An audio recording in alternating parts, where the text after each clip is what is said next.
I had this moment like I need to not work so much and I need to take time off. And so I came home from this photo shoot and I was like, it is beautiful outside. We need to do something like outside. We like beach, like let's go to the beach, let's do something. And he was like, yeah, let's go to the beach. So as a creative, I knew that I always wanted to run a business, but I didn't know the businessy things. I'm Kim Russo, owner of On Brand Designs, creator of the Profitable Brand Designer course. And this is my cute man over here. I thought we were going to say handsome man, but I'm handsome man Jeremy, co-hosting the show with Kim, hoping to share some knowledge and laughs as we share our journey together as an entrepreneurial couple. Thanks for being here, and I hope you enjoy this episode.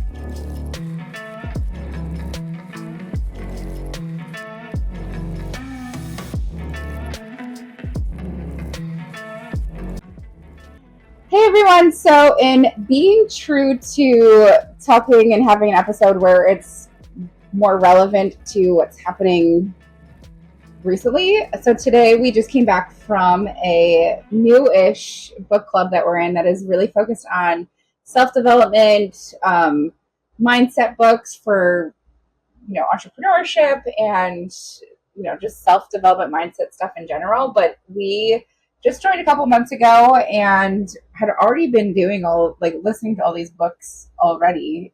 Mm-hmm. So it was kind of cool to be in one where we're really making sure and holding us accountable to listening together, but also having a community and a space to reflect and talk about what we've learned from these books. So yeah. And thankfully we're able to listen to these books because just read a book and find the time, especially if you're trying to do it together, it's hard, because she'll hog the book and she's okay. I can't read. I mean, I can read. She can't read.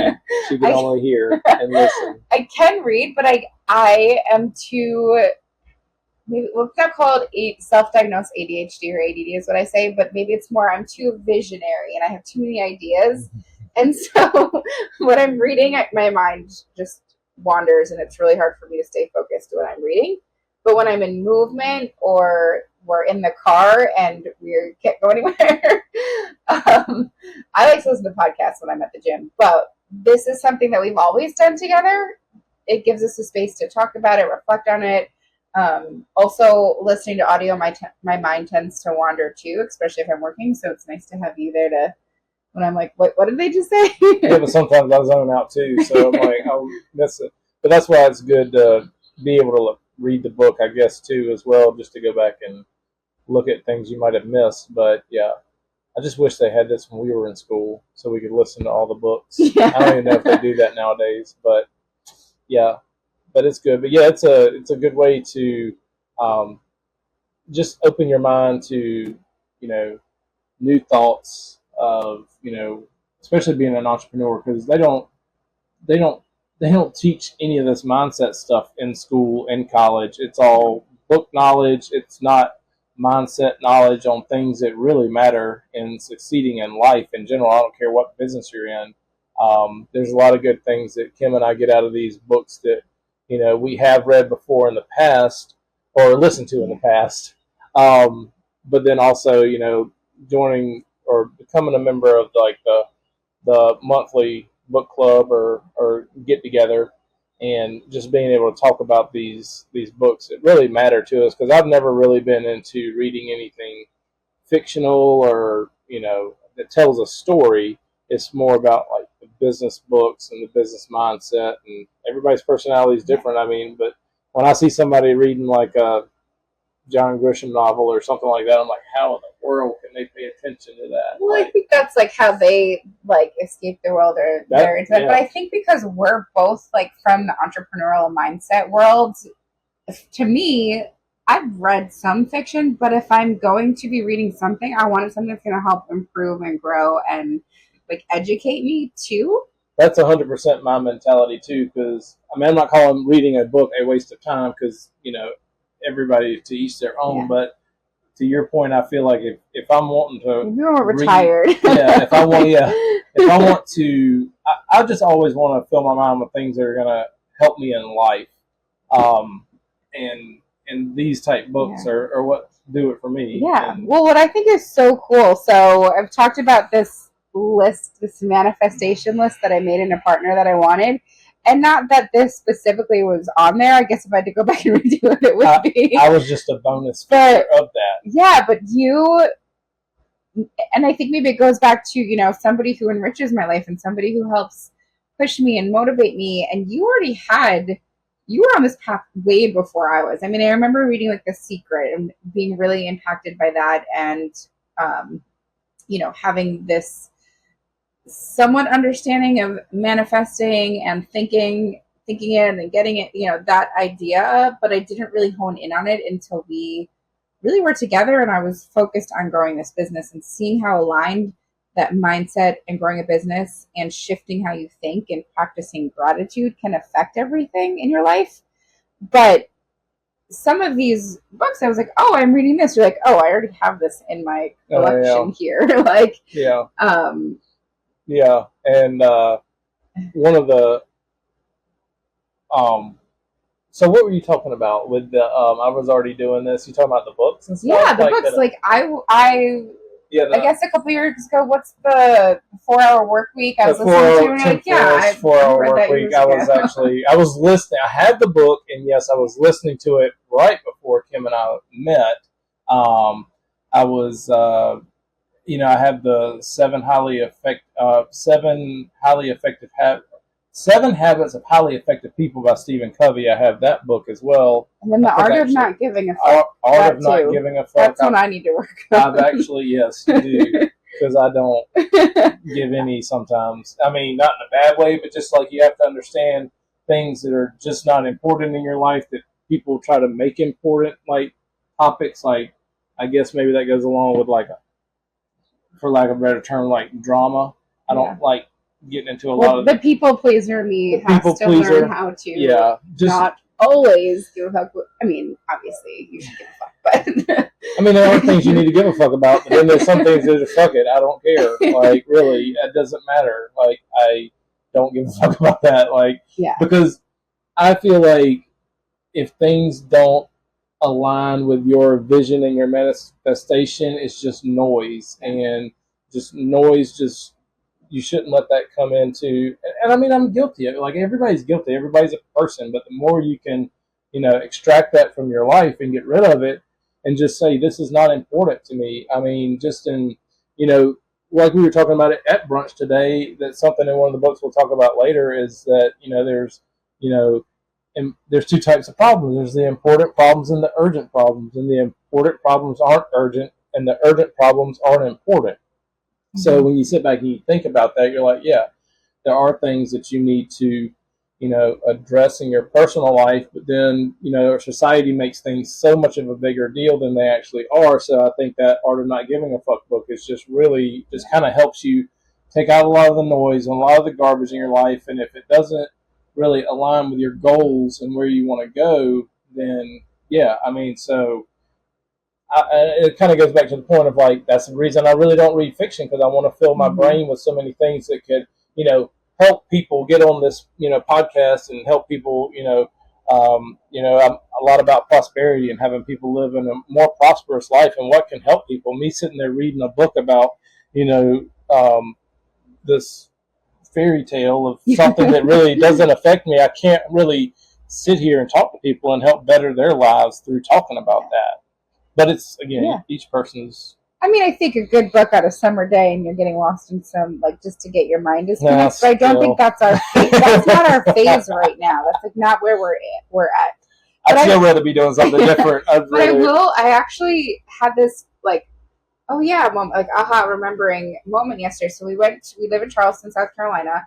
It was a beautiful day. Not Charleston, West Virginia. And to this book that we'll talk about later that we're just reading now, I had this moment like, I need to not work so much and I need to take time off. And so I came home from this photo shoot and I was like, it is beautiful outside. We need to do something like outside. We like let's go to the beach. Let's do something. And he was like, yeah, let's go to the beach. And we went for such a long walk on the beach. It was so nice. And we were riding back home over the connector. I saw these two people kind of walking their bike, and it made me remember we've rode our bikes to, Sullivan's before. And first of all, not only did you teach me how to rewrite a bike, so I'll credit you there. I hope we still have a video of that. We do. Somewhere.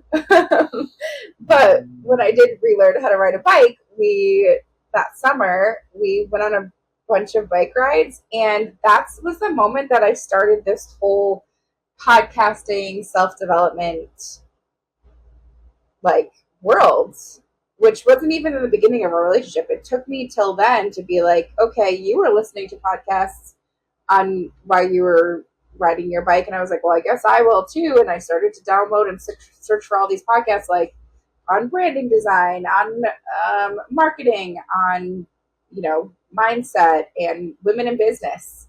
And so that's what really opened me up to this, like, floodgates of knowledge, was those bike rides that we went on. Because it is kind of, I was also reflecting too, we haven't ridden bikes in a while together, and that's, so you got an electric one, and I won't be able to keep up. I would really be leaving her in the dust. But the only time I even listen to music really is in the gym. Because she's opposite of me. I'm like, what are you? She's like, I listen to a podcast. I'm like, this is how this happened. So our walk yesterday, it was, fun, romantic. We walk, we talk. Like, it's just really nice to be, like, our happy place is the beach. But when you're riding a bike, we can't ride next to each other. I'd probably fall off. So it is kind of a moment to yourself within your thoughts. I used to be a swimmer. If I'd known about all this mindset stuff, maybe I'd have gotten some waterproof headphones and listened to this as I'm doing mindless laps or just inside my head. But here you're doing an activity where you're moving. And in my human design, like, movement is needed to retain information. And even meditating, like, I'm better at moving meditation than just sitting there, because I can't just, like, sit there without doing something. But when I'm in movement, I'm not actually, like, designing or reading or writing or doing something for work. And so that's when I'm able to focus and listen. And that's just what works for me. And I really discovered it when we were kind of in this lonely but not lonely space of riding a bike, when all you do have is what you're listening to and your thoughts, because I can't hear what you're listening to and can't talk to you until we get to a checkpoint. Well, and I think one of the things that I learned, because I've always been entrepreneurial. Yes, I've worked some corporate jobs here and there, but, like, my ultimate passion is to be my own person and steer my own path.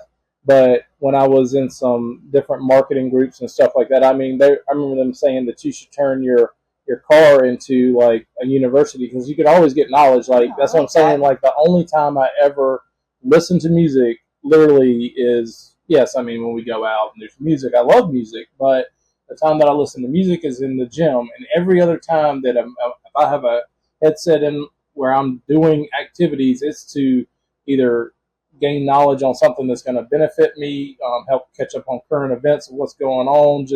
It's just a time for you to, especially like when I went to Myrtle last week and I was in my truck the whole time, like, I'm listening to something like in marketing or something that's going to help me better myself. And even when I'm doing, like, even when I'm doing chores around the house, I am listening to something that's like, maybe not even a book, but a podcast. Like, definitely, like, especially this podcast. Like, but just something that, betters ourselves, because I feel like music really isn't that good anymore. So if I am listening to music, it's older music, like some classic rock or something, but it's just my genre. Here's my take on that. I cannot do, it's interesting, during the day when I'm, like, in my she shed, I'm working, I'm meetings, clients, trying to design, I cannot have any distraction. So not listening to podcasts, not listening to books, no TV, no background noise, like, I am in it. But it's interesting because I can work in front of the couch on my computer when I, like, want to be, creative or have quiet time and work. I can have that music on and be able to somehow do both, but I cannot do it during the day. So the gym or walking being that time that I can listen to is really the only time I get to. And So I do value that. So the only time I do actually end up listening to music is, I don't know if this is something that has to do with human design or my, the ocean signs or the tide of the water, but there are maybe I'd say at least 1 week out of the month where I do just listen to music. It's because I've absorbed so much, I've listened to so much, I might even start comparing myself to other people. And this was a tip that I got from a mentor, that when I start to get in this like mindset of like, well, why am I not here yet? I'm doing all these things that they're saying. I'm I'm listening to them. I feel like I'm doing more than them. Like, why am I not? And I start to get into comparison mode. That's when I know, okay, calm down with this stuff. You're a little bit too much, because there is a way to get too much. I need to go back and focus on what my goals are. I have all this knowledge, so it just is like a little bit of a detox from that. And then I listen to like maybe a week of just music, and then I'm like, okay, I'm ready to get back at it, and I get energized again. Well, something I think too to add to that is like yes, it's great to get all this knowledge, but too much knowledge can be a hindrance, because if you put yourself in a lifelong learning mode of just learning, learning, learning with no implementation on the knowledge that you're learning, you're going to get frustrated. Like, you're going to be like, well, nothing's happening. Let's say you bought a course and you're listening to the course, and all you're ever doing is logging in and listening to the course, or whatever, or you're listening to these self-development books, and you're like, well, I've listened to it, but nothing's happening. Well, no, nothing's ever going to happen, because you're not implementing the things that you're taking that knowledge from, and all you're doing is learning. You're not implementing anything. So it's important to, take a little piece of what you learned from that book and implement it, and then go and learn another piece, implement it, and that's how you see progress and success.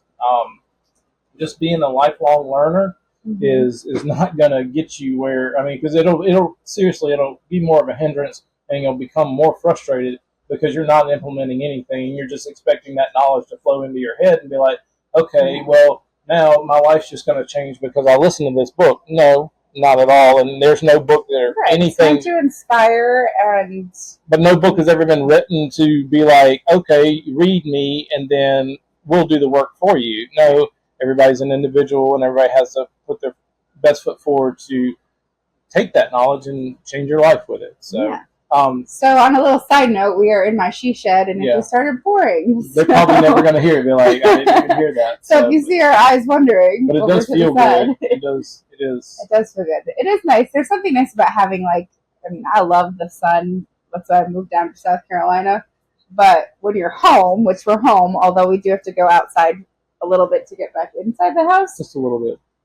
But there's something about just being home. We're recording this on a Sunday right now, because this is a good time. Because it's Sunday Fun Day. Sunday Fun Day. But but we're just a little bit sidetracked with the rain. No, it's beautiful. It feels good. They got a little breeze blowing in here, and but April showers bring May flowers. Yes. So with that, we will segue into the books that we've just read over the past 4 months with this book club that we're in, because it's, they've all been chosen for a reason. And, since this is something we're doing together, we just wanted to share the ones that, I think we've liked them all.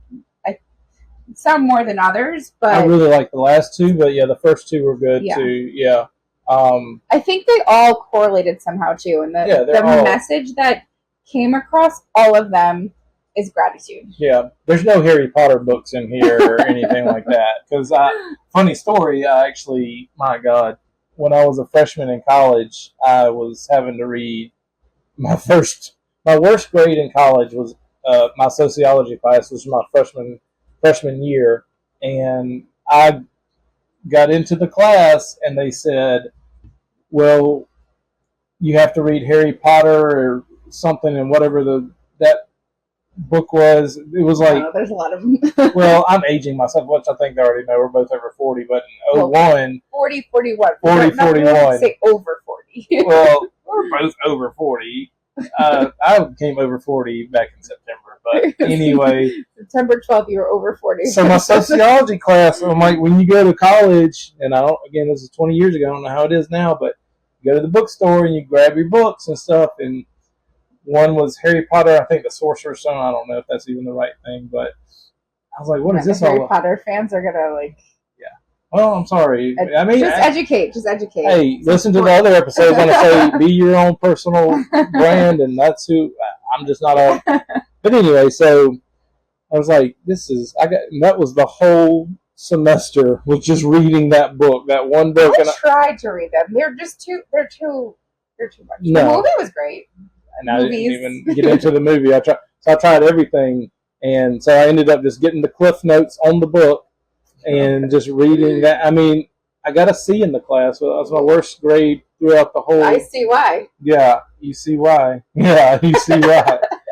Oh my God! But it goes back to I'm just not a big fiction reader, and some people are like, oh my God, I love that book. That's great. That's you. Your own personal choice. Yeah. But for me, but yeah, that just kind of brought back a memory of like how fiction is not my thing. But yeah. Tell them about the books. So the first book we started with, because we all want to make money, is The Abundance Project: 40 Days to Move Wealth, Health, and Love and Happiness. It was by Derek Bridell. So this was the first one we started, and we listened to this one. All three of them are listen. One is a read one, but this one was a listen one. The read one was hard. The read one was good. Yeah, we're still working on it. We're gonna do it. But the Abundance Project was just sort of talking about like there was a lot of gratitude in there and like how to have this stuff almost easily. And I remember the biggest part of that book that I was sort of the most intrigued by was his journey in the beginning. You have to read the book with his wife and just having money to not have to worry or stress about anything. And I think that's the ultimate goal, is not having to worry and just having an abundance and love too. Like, and I think we've mastered that. Yeah.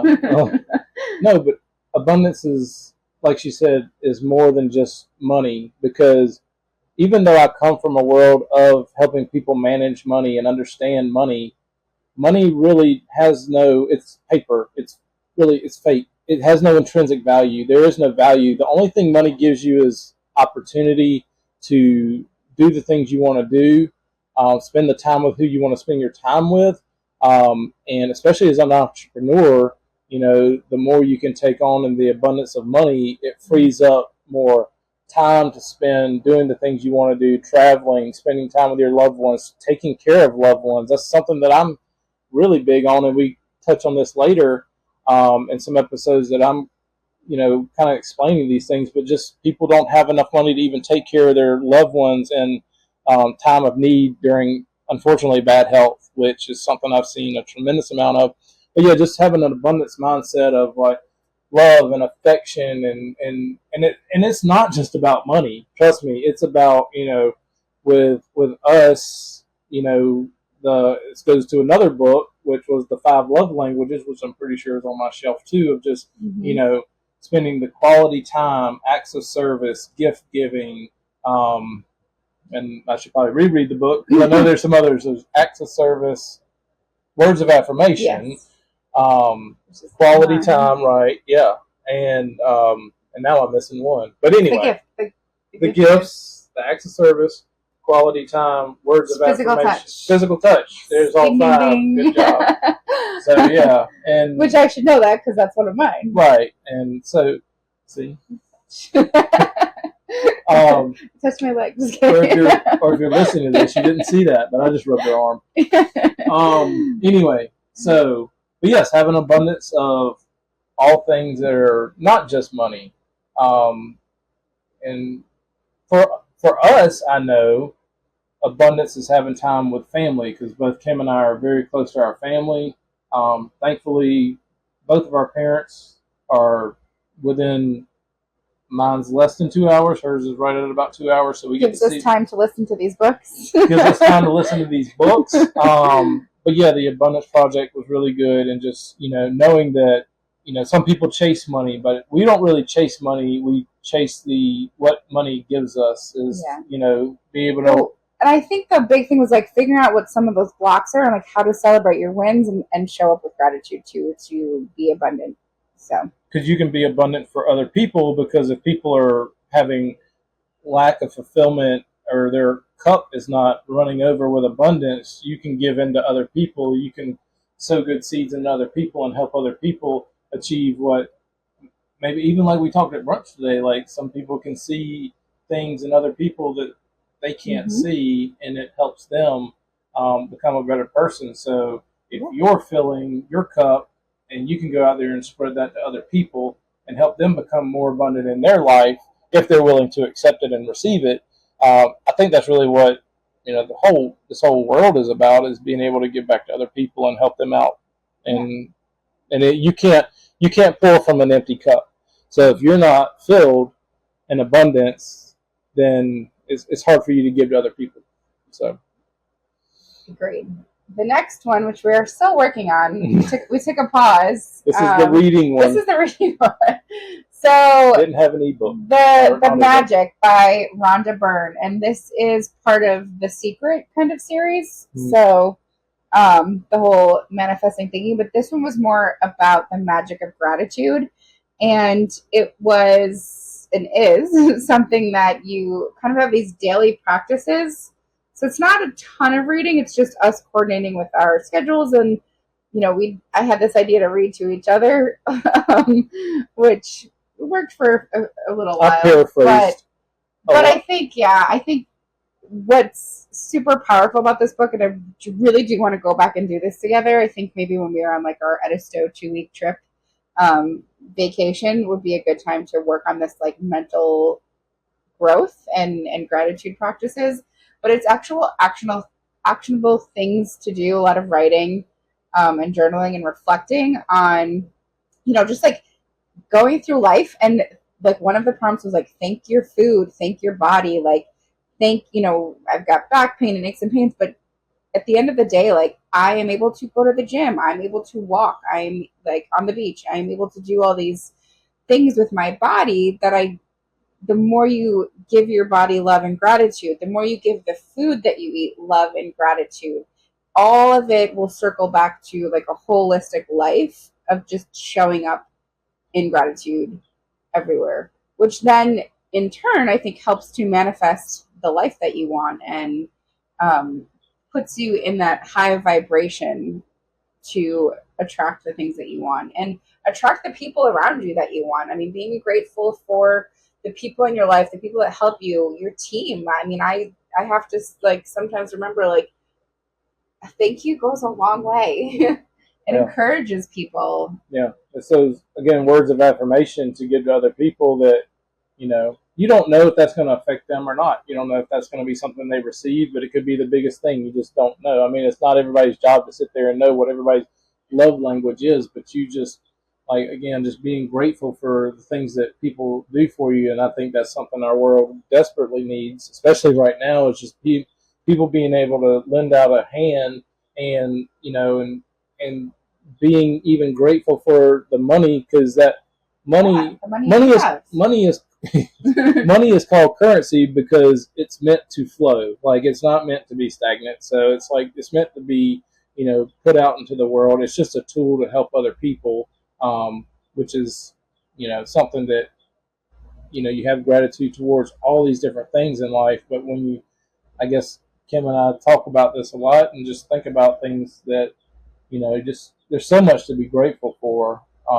So that was definitely a good book. And when you forget and you don't have the mindset of gratitude and you're constantly worrying or thinking about the negative things, that's what attracts into your life. It's the whole going back to The Secret, the law of attraction. Mm-hmm. You're going to attract that into your life. So showing up in gratitude every day and, working through these prompts that the magic is giving you each day, it's meant to help train you to just live in gratitude and attract those high vibration things. Yeah. So the next two books, I think these were the ones that we got the most out of, and it's so super relevant to me, especially in my business right now, and relevant to you for the things that I sort of vent to you that's going on with, where I feel almost like stuck in my business, and these two books have really helped me to figure out the next path to get there. So the first one was Who Not How.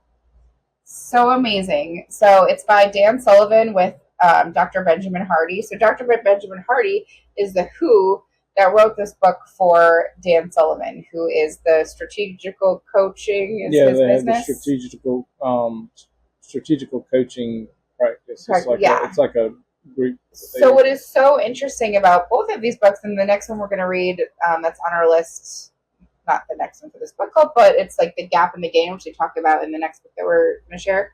But what's interesting about this book, again, we're audio listeners, and so Dr. Benjamin Hardy wrote the book, but based off of Dan Sullivan's teachings. But Dan Sullivan is it's his book. But like Dr. Benjamin is his who is actually writing his teachings and recording it. But what's really interesting when you do have the audiobook, which if you are a book reader, I definitely highly recommend doing both, because at the end of each chapter for both, I'll just say it, the other book is 10x is easier than 2x, which is what we're almost done with now. They both have these chapter recaps, and for somebody like me and you, I think that sometimes our brains can go into other tangents. Having this recap where Dan Sullivan now comes into the recordings, and it's really Dr. Benjamin Hardy asking him these questions and getting his take on the things that were said in this chapter. And so it's good for somebody like me who does, and you that do kind of let our minds go, because if we miss something, it's sort of recap there, and it's also getting Dan Sullivan's perspective, who kind of came up with this who not how method, and the 10x is easier than 2x. And another commonality between both of these books is the gratitude. Right. And I think the Who Not How is very powerful, because it's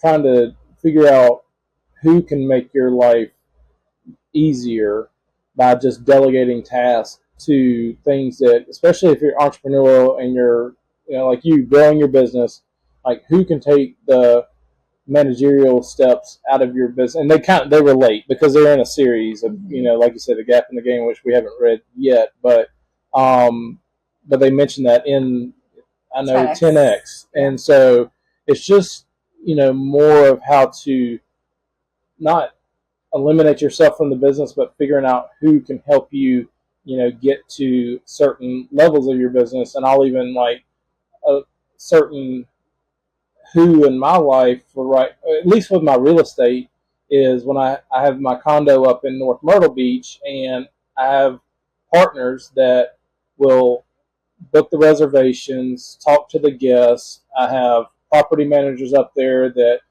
clean and turn and do everything, and any kind of little bit of maintenance. And like, if I didn't have those people in my life, there's no way I would have, a rental property because I could not be up there. I mean, technically I could, but there would be just no way.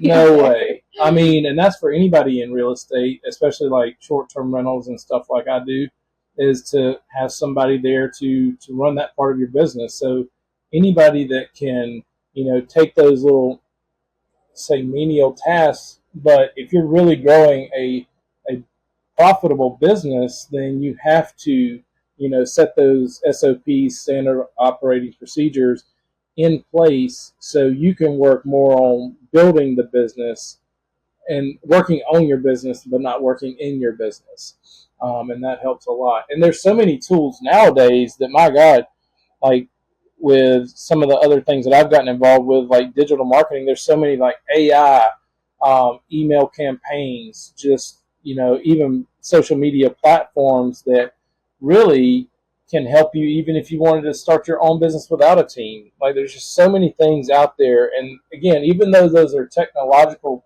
platforms, there's still a who, or maybe a what, but like something. I think more a what. What, but I don't know who. AI. Somebody's got to be in there. But no, but it is. It's like, it's just making your life easier by finding people to take on tasks, instead of, you can't do it all on your own. You cannot be in your business 100% of the time, and I know that's something you're working on. Well, one of the concepts that Dan Sullivan mentioned is procrastination. I mean, he's clearly successful. He's written these books on how he's able to do it with not working 20 million hours a week. And so he said he's a procrastinator. Like that 100% is what he is. But when you're procrastinating, it's not a bad thing. It's just saying you're not working in your zone of genius. And so figuring out who that who is, and I think that that's where I kind of got into this level in my business where, okay, I've gotten here, but now how do I get here?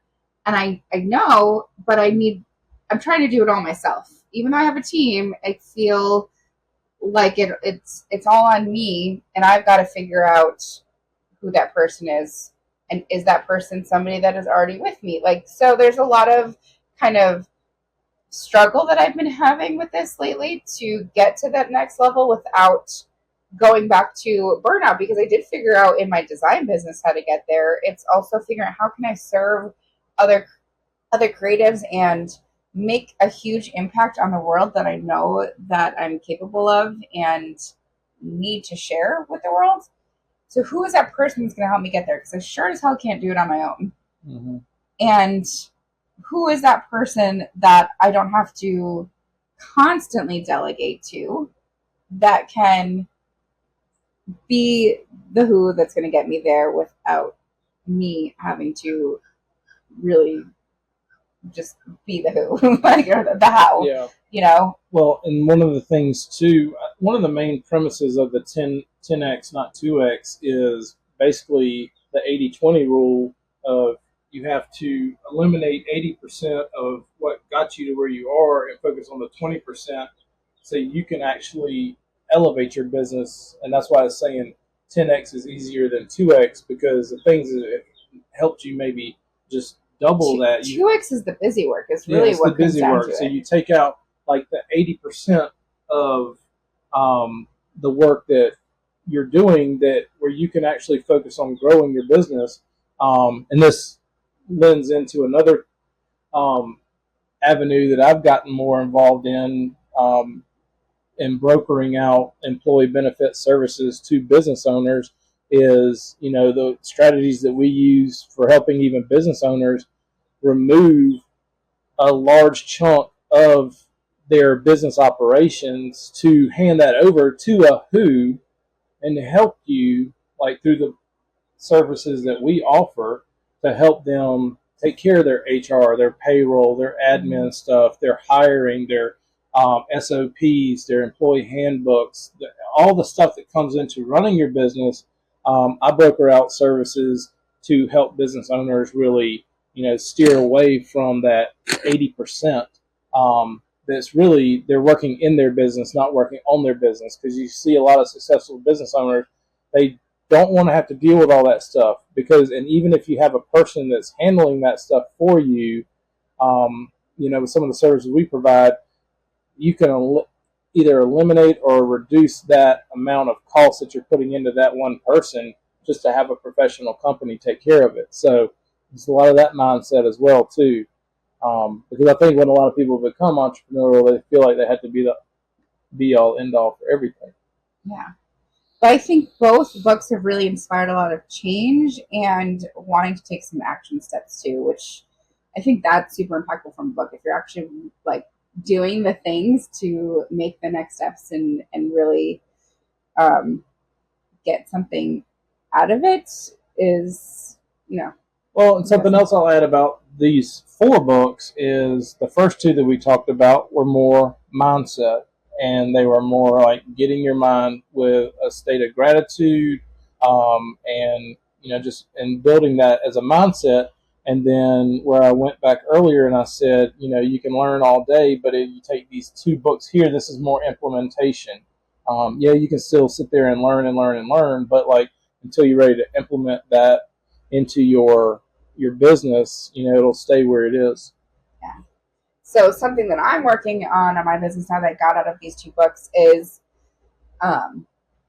really figuring out again who that person is. And I was getting stuck on who that person was. And so what I had done is somebody local came in who does organization and streamlining for your business.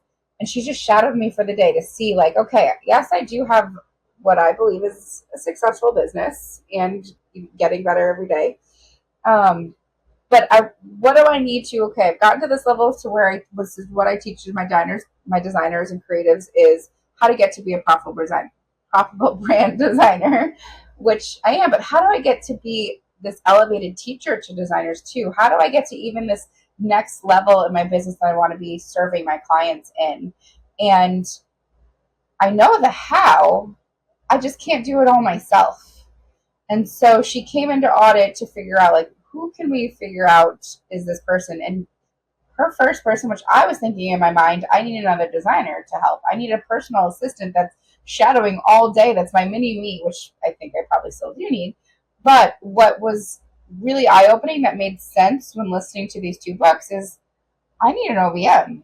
I need a manager, so I'm not managing everybody.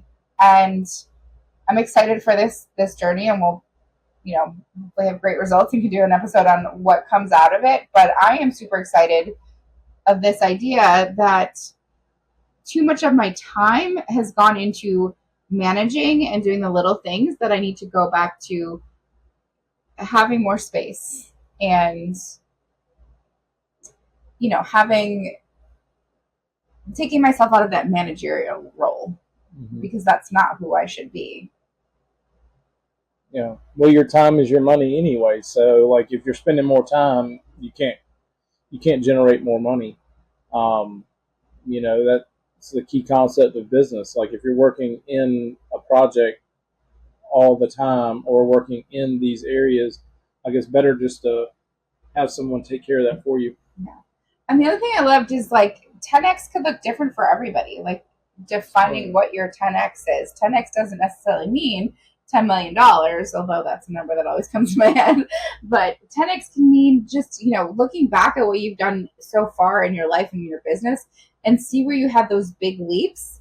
And that could be a 10x. I mean, just, I think just even going from the, freelancer that didn't know what she was doing to growing the 6+ figure business in a matter of a few years, that's a 10x. Like, I did my 10x already. Now it's time to get to the next 10x. And I think that's something to also sort of think about and reflect on. That goes back to the gratitude and, like, I'm grateful that I was able to do that. It's having the healthy mindset that, hey, I was able to do this. Let's now do it even more. Like, let's not neglect this as a win and celebrate our wins, because the more we celebrate our wins, helps to acknowledge it and get to the next level of wins. And so that was another thing we did talk about today at the brunch was, that's one of the big concepts in Dan Sullivan's books is celebrating these wins and these milestones, so you can achieve more, I think. So something I just implemented this past quarter was a win jar. I don't stop. I think I'm always like on to the next. And I had another friend recommend to me, do you have a win jar? How do you record your wins? I was like, I write it and tell Jeremy, and then I go back to my desk and do some more work. Or, when he comes out to bring me my food, I let him know. But how are we really reflecting on it and celebrating it? I mean, no, I'm not popping a bottle of champagne every time I have a win, although some require that. But just recognizing something that feels good to you as a win. So whether it's completing a website for a client, if it's, finishing a VIP day that went awesome, like, record that as a win. I mean, I think even recording these podcast episodes, which is something that we've been so excited about, and in our busy lives, it's sometimes hard to do. Like, that is a win. We need to recognize when things are a win, and that's a big takeaway that I got from this. And it raises that vibration because you're in that excitement mode.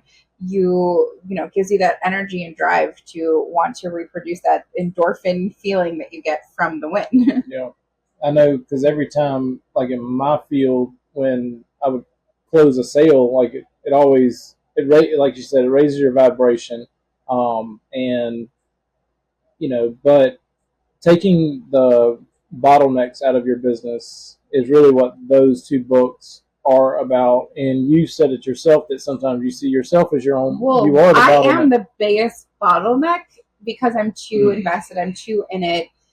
Love my team, like working to figure out where maybe the missing links are in the team, and maybe it is me because I am so involved in everything. And we're having somebody to help manage and taking some of that emotions out too, because I am so emotionally attached to everything that's a part of my business, rightfully so. But having that outside perspective and somebody to come in to take out some of that emotion and regulating the emotions, I think is super important at this next growth phase that I'm in right now. Yeah. And that's 100% what the 10x is greater than 2x is all about. So, yeah. But it's good. So we love it. We're going to keep listening to it because it's a over 9 hours of audio. It's a long one. We could make this podcast 9 hours if y'all want us to. Collectively. No, we had to save some juice for the next one. So. Yeah. But that was good. But we encourage these books. We'll make sure that the links to get all of these books are in the show notes so that you guys can find them quickly. But highly recommend them. And we will, if you like this episode, let us know. And we'll do another one with the next maybe 4 books or so that we... Yeah. And if you don't like this episode, just keep it to yourself. Thanks, guys. Happy reading. Listening. Bye. Bye. Thanks for listening. We hope that you enjoyed listening to this episode as much as we enjoyed creating it. Make sure that you follow On Brand Designs on all social media pages and on Instagram, The Profitable Brand Designer, to get the latest episodes, releases, and tips and tricks for brand designers. And also, you can also follow us as a couple on Instagram at Profitable Brand Couple.